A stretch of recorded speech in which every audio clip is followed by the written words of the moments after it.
हमारी एक्सरसाइज जो स्टार्ट होगी वो है एक्सरसाइज 1.4। 1.4 में केवल 2 क्वेश्चंस हैं, ठीक है। तो दोनों एक जैसे ही हैं, उनमें थोड़ा सा डिफरेंस है, वो मैं आपको समझा दूंगा। मैं एक क्वेश्चन आपको बता रहा हूं और दूसरा आप खुद करेंगे, ठीक है। लेकिन मैं आपको आइडिया दे दूंगा कि कैसे करना है, बहुत आसान है।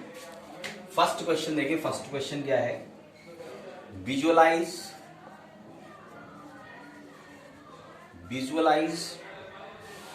3.765 on the number line.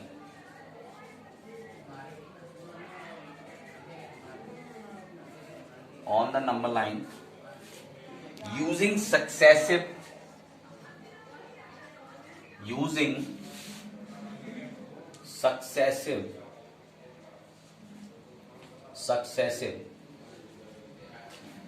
Magnification.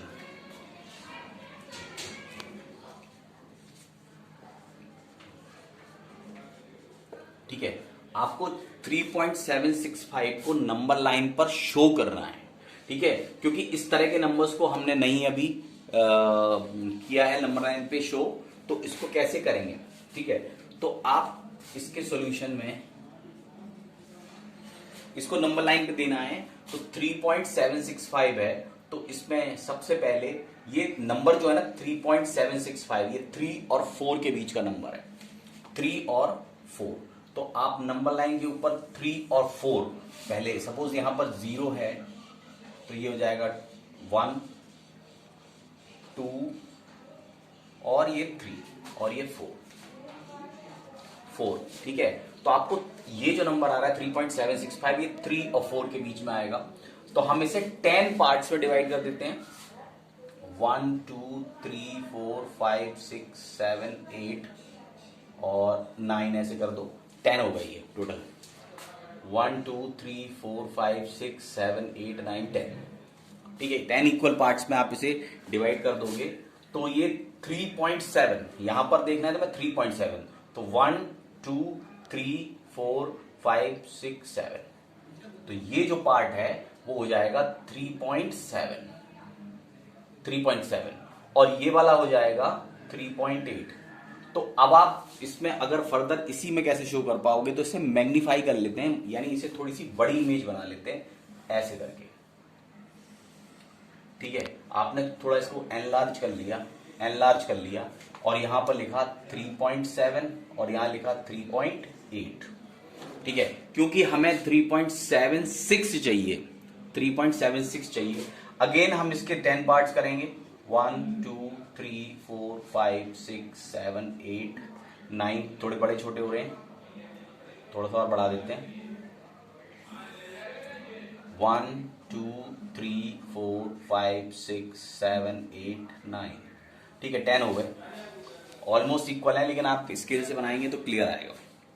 तो 1 2 3, ये 3.7 है ना, इसमें 6 लेना है, तो 1 2 3 4 5 6, ये वाला पार्ट हो जाएगा 3.76 और ये हो जाएगा 3.77, क्योंकि 3.76 के बाद 5 भी लेना है। तो अगेन आप 3.76 और 3.77 को फिर से इसे बड़ा लिखेंगे, क्योंकि इस पर कन्वीनियंट रहेगा, आराम से आप शो कर सकते हो 3.765 को। ये हो जाएगा 3.76, ये हो जाएगा 3.77। इसको फिर 10 पार्ट्स में डिवाइड करेंगे, 1 2 3 4 5 6 7 8 9, है ना। तो ये 3.76 और 3.77 के बीच में मुझे 3.765 चाहिए, तो 1 2 3 4 5, तो ये वाला जो नंबर है ये हो जाएगा 3.765, ठीक है। तो इस तरह से हम इसे रिप्रेजेंट कर सकते हैं नंबर लाइन पर, मैग्निफिकेशन करके, मैग्नीफाई करके हम इसे शो कर सकते हैं कि 3.765 कैसे, इस पर कैसे शो करेंगे, ठीक है। उसके अलावा नेक्स्ट क्वेश्चन जो है वो है सेकंड क्वेश्चन, इसमें जो दिया हुआ है वो है विजुअलाइज 4.26 बार। इसको अब 4.262 भी लिख सकते हैं क्योंकि इसके बाद 2 के बाद फिर 6 आएगा, लेकिन आप इसे 3 टर्म्स जैसे इसकी पॉइंट के 3 डिजिट के बाद के लिए निकाला था, इसी तरह से इसको भी पॉइंट के बाद 3 डिजिट के लिए निकाल दीजिए, सेम इसी तरह से हो जाएगा। ठीक है, आई होप आप बात समझ गए होंगे। तो इस तरह से आप एक्सरसाइज 1.4 कर लेना, और फिर इसके जस्ट बाद है एक्सरसाइज 1.5। मैं सीधा उसे स्टार्ट कर देता हूं क्योंकि उसके सीधे क्वेश्चंस करने के बाद साथ साथ ही मैं आपको उसका आइडिया देता जाऊंगा क्या है क्या नहीं है। तो हम स्टार्ट करते हैं एक्सरसाइज 1.5। इसमें 1.5 का फर्स्ट क्वेश्चन है, classify the following numbers, classify the following numbers as rational or irrational। आपको नंबर्स को क्लासिफाई करना है कि वेदर इट इज रैशनल और इरेशनल। इसमें पहला जो क्वेश्चन, इसका जो पहला पार्ट है 2 माइनस √5। ठीक है, अब आप देखें कि इसमें 2 तो रैशनल नंबर है, मगर जो ऑपरेटर के साथ ये लिखा हुआ √5, this is not a rational number, this is a irrational number. लेकिन इरेशनल नंबर किसी तरह से प्लस या माइनस हो रहा हो रैशनल नंबर के साथ, तो वो नंबर भी इरेशनल ही बोला जाता है। दोनों नंबर्स कंप्लीट रैशनल हो तो आप कहेंगे कि इनका जो रिजल्ट है वो रैशनल नंबर हो जाएगा। लेकिन अगर इसमें एक नंबर सब्ट्रैक्ट या ऐड हो रहा है जो परफेक्ट स्क्वायर नंबर नहीं है, तो ये इरेशनल होगा। तो आप यहां लिखेंगे इरेशनल। ठीक है, रीजन मैंने आपको बता दिया है और यहां पर there is no need to give reason, मगर मैं आपको रीजन साथ साथ बताता जा रहा हूं। ठीक है, next is second is 3 plus √23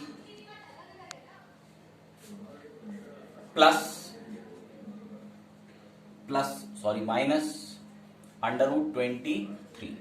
इसको करेंगे आप, इसका ब्रैकेट ओपन कर दीजिए, तो ये हो जाएगा 3 प्लस √23 माइनस √23। तो ये प्लस माइनस के टर्म्स कैंसिल हो जाएंगे and finally you have 3 which is a rational number. तो आप यहां सिंपली लिख दो रैशनल नंबर। ठीक है, no need to give an explanation, just आप इसे सिंप्लीफाई करो। सिंप्लीफाई करने के बाद after simplification you will get 3, so 3 is a rational number. ठीक है, थर्ड वन इज, इसका थर्ड वाला 2 upon √7 upon 7 into √7।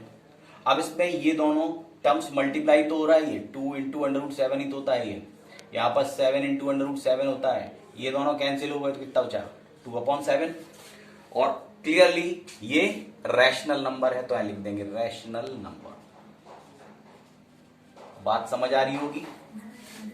Next fourth part देखें इसका, ये है 1/√2, लेकिन इसमें भी 1 एक रैशनल नंबर है, मगर डिवाइड हो रहा है एक ऐसे नंबर से जो परफेक्ट स्क्वायर नंबर नहीं है।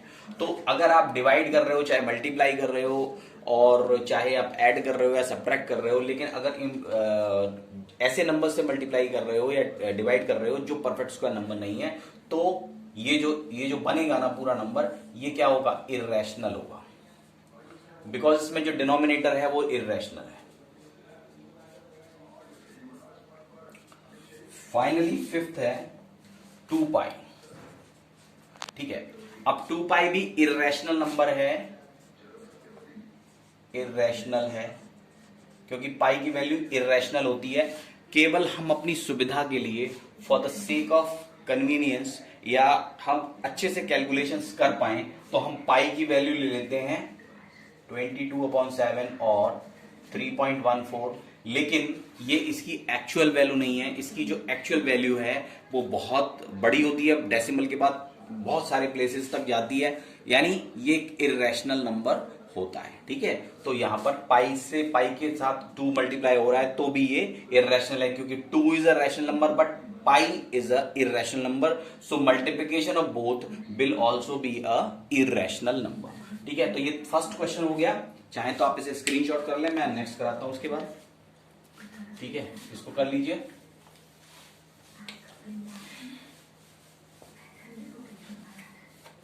नेक्स्ट है simplify each of the following expression. अब आपको सेकेंड पार्ट में फर्स्ट वाला सिंप्लीफाई करना है. सिंप्लीफाई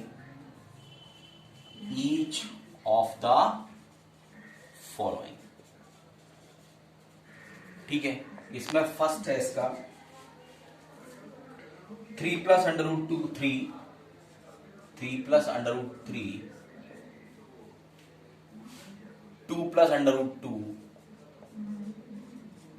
ठीक है, इसको मुझे सिंप्लीफाई करना है. सिंप्लीफाई करने का मतलब ब्रैकेट में हम करते हैं, जब इस ब्रैकेट से इसको मल्टीप्लाई करेंगे तो 3 के साथ इसको मल्टीप्लाई करेंगे पहले, फिर अंडर रूट 3 के साथ करेंगे, तो ये हो जाएगा 3 इंटू 3 के साथ इस ब्रैकेट को करेंगे तो हो जाएगा 2 plus under root 2 and second one is under root 3 multiplied by 2 plus under root 2. ठीक है, अब आ जाते हैं. अब हम क्या करेंगे, 3 से दोनों तरफ ब्रैकेट में मल्टीप्लाई करेंगे, इसमें भी ऐसे मल्टीप्लाई करेंगे. 3 से 2 को करिए, 3 2 जा प्लस 3 इंटू अंडर रूट 2. मैं पूरा ऑपरेशन दिखा देता हूं आपको. अंडर रूट 3 से मल्टीप्लाई करिए 2 को और अंडर रूट 3 से मल्टीप्लाई करिए अंडर रूट 2 को. अब इनको देख लेते क्या बनता है इनका. 3 2 जा 6 है plus 3 under root 2 plus under root, इसको लिखेंगे 2 अंडर रूट 3. ठीक है, और इसको लिखेंगे अंडर रूट 6 और कोई भी टर्म जो है वो कॉमन नहीं है, तो फाइनली आंसर यही हो जाएगा सिंप्लीफिकेशन. क्योंकि सिंप्लीफिकेशन वहां तक करते हैं जिसके बाद आपके पास कोई भी ऐसी चीज नहीं रहती कि आप उसे अगेन कर सको. इसमें आप कुछ नहीं कर सकते, तो ये ऐसे ही छोड़ देंगे. This is your final answer. Second में देखें, 3 plus under root 3 minus under root 3.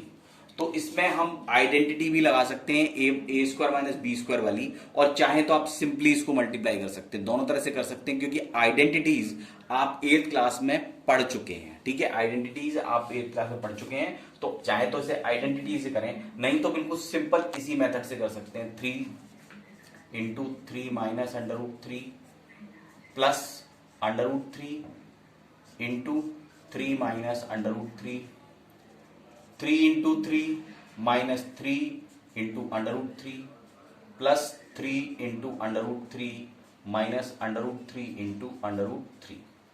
3 3 जा 9 minus 3 under root 3 plus 3 under root 3 minus 3, क्योंकि ये दोनों अंडर रूट 3 मल्टीप्लाई होकर 3 हो जाते हैं, ये दोनों कैंसिल हो जाएंगे. आएगा 9 माइनस 3 दैट इज 6.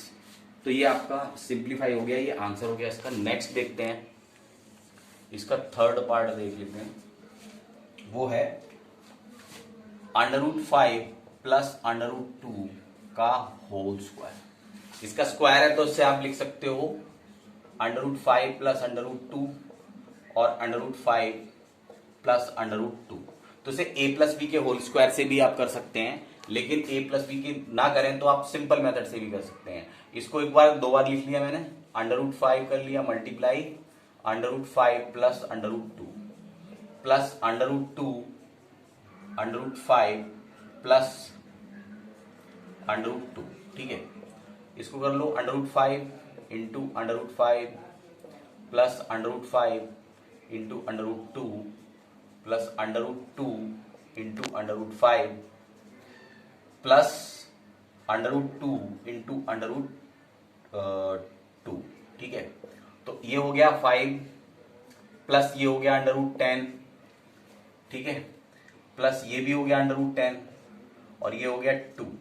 ठीक है, ये दोनों ऐड कर देंगे, 5 और 2 7 हो जाएगा और ये हो जाएगा 2 अंडर रूट 10. तो ये आपका आंसर हो जाएगा, ये अंडर रूट 10 है. ठीक है, ये आपका फाइनल आंसर हो जाएगा. इसके बाद नेक्स्ट क्वेश्चन है, नेक्स्ट फोर्थ वाला.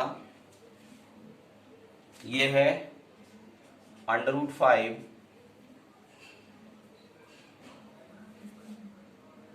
माइनस अंडर रूट 2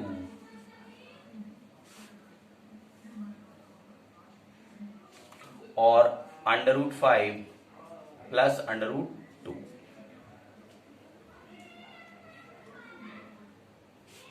ठीक है, इसको भी आप सेम कर सकते हो, √5 ले लो, मल्टीप्लाई करोगे √5 प्लस √2 माइनस √2 कर लो, ये आ जाएगा √5 प्लस √2। अगेन 5 से मल्टीप्लाई करो, √5 into √5 plus √5 into √2 minus √2 into √5 minus √2 into √2। आप इसे अच्छे से समझना, समझ आ जाएगा, क्योंकि माइनस मल्टीप्लाई करते हैं साइन चेंज हो जाते हैं। ये दोनों मिलके क्या हो गया 5, ये दोनों हो गया प्लस √10 और ये हो गया माइनस √10 और ये हो गया 2। ये दोनों कैंसिल आउट हो गए, 5 में से 2 गया तो 3 विल बी योर आंसर।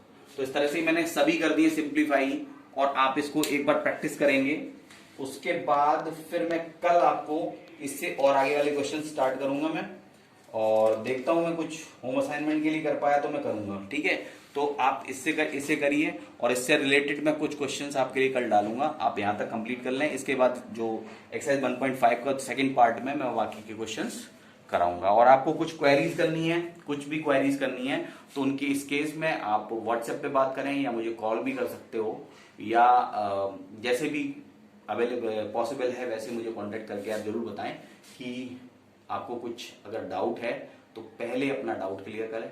ठीक है, पहले अपनी प्रॉब्लम क्लियर करें, और उस साथ साथ मैंने कहा कि जितने क्वेश्चंस मैंने लगवा दिए उतने प्रैक्टिस करें आप। उसके बाद इससे रिलेटेड एक वर्कशीट मैं कल आपको दूंगा। ठीक है, तो आप इतना प्रिपेयर कर लीजिए।